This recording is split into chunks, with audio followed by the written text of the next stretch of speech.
Hey, welcome back to LabelGrid. Today we're answering one question, start to finish, how to start a record label in 2026. And it's the line worth remembering. To start a record label in 2026, register a business, choose a distribution platform to deliver your releases to all major DSPs. Sign your artists to written agreements and set up royalty accounting so every artist is paid their contracted split. That's the whole job in one sentence, and we're going to unpack every piece of it. You can do all of this from a laptop now. The hard part isn't pressing vinyl anymore. It's handling rights, metadata, and royalties correctly. If you're an independent artist or label, subscribe. This is the kind of breakdown we do every week. Everyone talks about how to start a record label like it's a creative job. Half of it isn't. Here's the half nobody warns you about. So what does a record label actually do in 2026? A handful of jobs. It finds and signs artists, that's the part called A&R. It funds or coordinates recording, mixing, and mastering. It preps each release, the artwork, the metadata, the audio files to the standard stores required, and delivers it to streaming platforms. Then, it markets that release and accounts to the artist for the royalties it earns. The big shift from the old model is that a label no longer owns manufacturing or a distribution network. Physical product is optional now. What a label owns is a catalog of recordings or the rights to distribute them, plus the relationships and the discipline to release cleanly and pay people accurately. Now, the setup. You don't strictly need a formal company to release one track, but you should register a business before you sign anyone or handle real money. A label signs contracts, receives royalties, pays artists, and owns intellectual property. And doing that under a registered entity keeps your personal finances separate from the labels. The exact company form and its costs vary by country and in the US by state, so this is the one area where it genuinely pays to get local professional advice before you file. And pick a name you can actually own. Check it's not already a trademark in your category, that the domain and handles are free, and that no active label is already releasing under it. Reusing another label's name causes real problems later, from delivery rejections to legal disputes.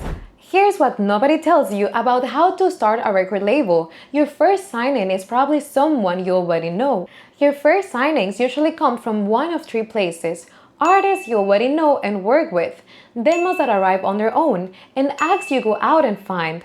Most new labels start with the first, a founder releasing their own music or a close circle. Then build a demo pipeline as the name gets known. A demo pipeline is just a reliable way for artists to send you music and a system for reviewing it. Early on, that's an email address and a shared folder. As the volume grows, an A&R inbox that collects, organizes, and lets you respond in one place saves hours and stops good tracks getting buried. LabelGrid, the platform we run, includes a demo inbox built for exactly that. When you do sign someone, the agreement matters more than the handshake.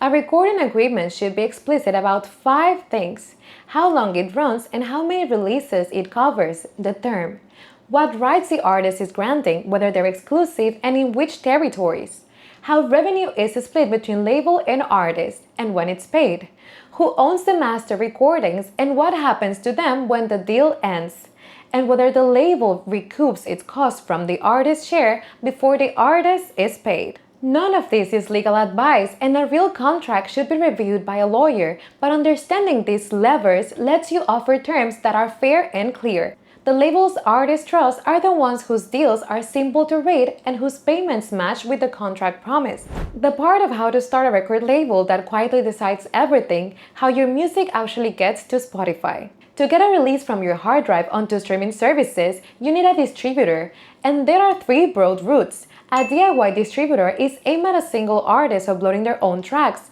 It works, but it rarely handles multiple artist rosters, splits, or label-level accounting well.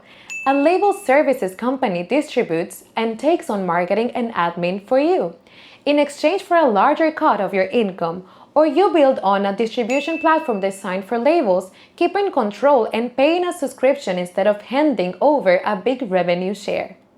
For a label with more than one artist, the platform route usually fits best because from day one you need multi-artist catalog management, automated splits, and clean delivery to stores. That delivery runs on a standard called DDEX, the metadata and audio format the stores expect, and a good platform handles it so releases get accepted instead of kicked back. This is where LabelGrid fits. It delivers DDEX compliant releases to all major DSPs and manages a multi-artist label catalog. On what you keep, standard plans retain the large majority of your net royalties for the label, while direct DSP deals or a Maryland license let you keep everything. The exact rate is published per plan, so check it. And whatever platform you choose, know your retention rate before you sign artists because it sets the ceiling on what you can offer them. If you're figuring out how to start a record label, this is the part that keeps artists or loses them: the money. Streaming pays per stream, and the amount is a fraction of a cent that shifts with platform, country, and how the listener subscribes. Real income comes from catalog and volume over time, not one viral moment, which is why consistency beats intensity for a young label. Streaming's the baseline, but it isn't the only line. Sync placements in film, TV, ads, and games can pay meaningful one-off fees. Downloads and physical still sell in some genres, and publishing is a separate income stream a growing label eventually tracks too. The cash flows in one direction. Stores pay your distributor. The distributor passes the label its share after it's cut, and the label pays each artist what the contract says. Every hand it passes through takes a slice or applies a split, so knowing your own retention rate and each artist's percentage is what lets you predict what actually lands in the bank. That last step, paying artists, is a legal and reputational obligation, not an afterthought. Every artist should get a clear statement showing what their music earned, which expenses were recouped, and what they're owed. Doing that by hand across a growing roster is exactly where mistakes and mistrust creep in. Automated royalty splits are included on every standard LabelGrid plan, and the royalty accounting produces artist statements and tracks expenses and recoupment. So what the contract promises is what gets calculated and recorded. One more thing that makes all of this work: two codes. An ISRC uniquely identifies a single recording and follows it everywhere it's played. A UPC identifies a release as a product. Every track needs an ISRC, every release needs a UPC, and most platforms assign this for you if you don't hold your own. Get the metadata right the first time because it's how you get paid and get credited. So what does starting a record label actually look like in year one? 3 honest truths. First, expect to build foundations, not profit. Streaming income starts small and compounds slowly, so early releases rarely cover their cost on streaming alone. Keep fixed costs low, release consistently, and treat those early releases as catalog you're building, not bets that have to pay back right away. Second, growth comes from 3 things done repeatedly: a steady release schedule, a widening roster of artists whose music you actually believe in, and marketing that reaches the people who'd loved it. A demo pipeline feeds the roster, reliable accounting keeps artists resigning, and a growing catalog slowly lifts the baseline income that funds the next signings. Third, take the boring half seriously. The labels that last aren't the ones with a single lucky hit. They're the ones that release, account, and pay reliably for long enough that the catalog and the reputation start doing the work. That's the whole game, and it's exactly what LabelGrid is built for: multi-artist catalog management, automated royalty splits, royalty accounting with real artist statements, a demo inbox for A&R, and DDEX delivery to all major DSPs, all in one place so you can focus on the music and trust the admin is handled.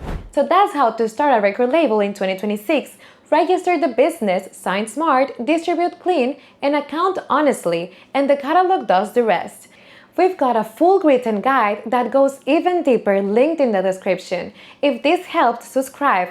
We break down the business of independent music every single week. See you in the next one. Bye!